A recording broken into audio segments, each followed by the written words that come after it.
Picture this, 1821. Mexico finally wins independence from Spain after a brutal decade of war. But freedom didn't mean stability. The new nation was chaos. Presidents toppled, coups everywhere, and endless power struggles. The economy was wrecked, silver mines destroyed, farms abandoned, and the country was broke. The elite criollos clung to power, while mestizos, indigenous, and Afro-Mexicans struggled for a voice. Mexico was deeply divided, with no unity or clear identity.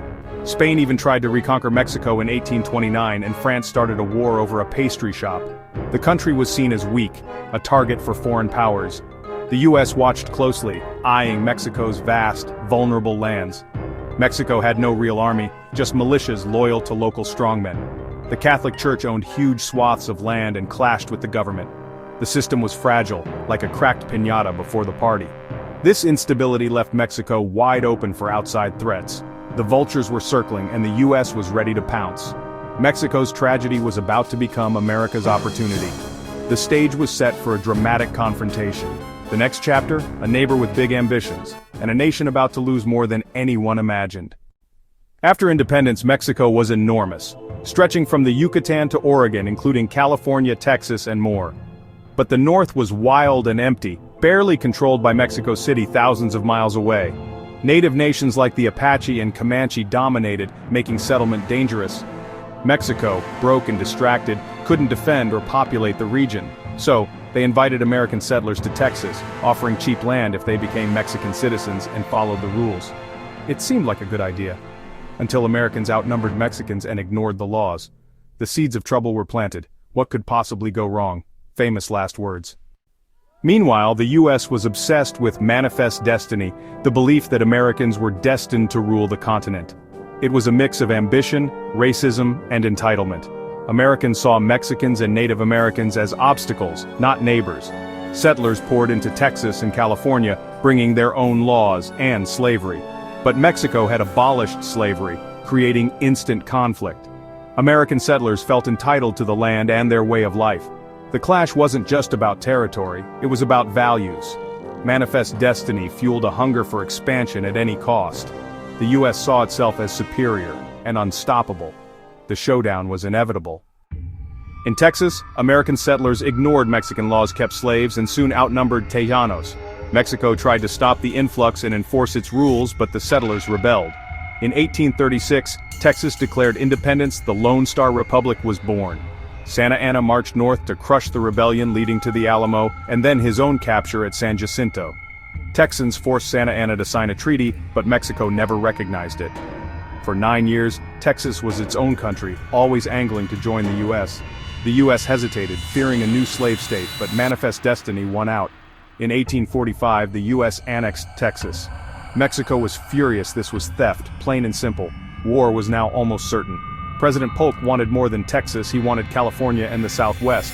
He tried to buy the land, but Mexico refused. Polk needed a pretext for war. He claimed the border was the Rio Grande, not the Nueces River.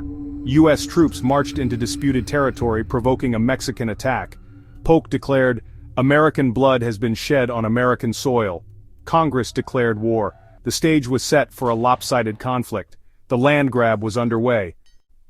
The US invaded on multiple fronts. General Taylor in the north, Kearny in the west, and Winfield Scott landing at Veracruz. Mexico's army was large but poorly led and supplied. The US swept through, winning battle after battle. The Navy blockaded the coasts and California fell quickly.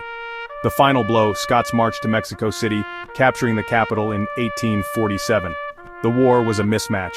Mexico never stood a chance. Not everyone in the US supported the war.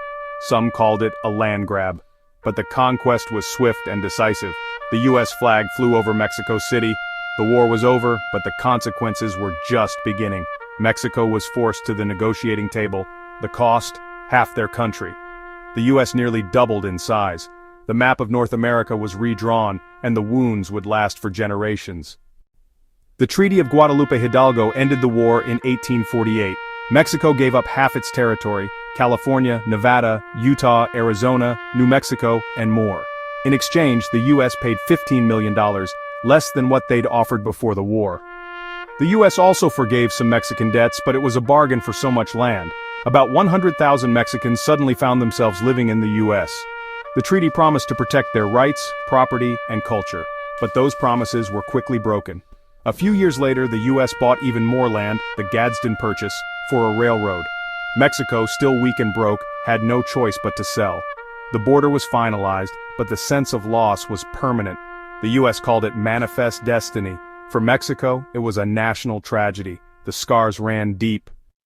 For Mexico, the war was a disaster. Half the country lost, the economy shattered, and national pride wounded. Political chaos deepened, and distrust of the U.S. became permanent. Mexicans living in the new U.S. territories lost land and rights, facing discrimination and erasure. The conquest was military, economic, and cultural. For the U.S., the victory brought new riches and the gold rush. But it also reignited the bitter debate over slavery in the new territories. The question of free or slave states tore the country apart, leading straight to the Civil War. The war with Mexico was a dress rehearsal for America's own internal conflict. Was it destiny or aggression? For many, it was a forgotten war. But for Mexico, and for those whose lives were changed forever, it's a story that still matters. The border was redrawn, but the consequences echo to this day. History isn't just about maps, it's about people, loss, and the price of ambition.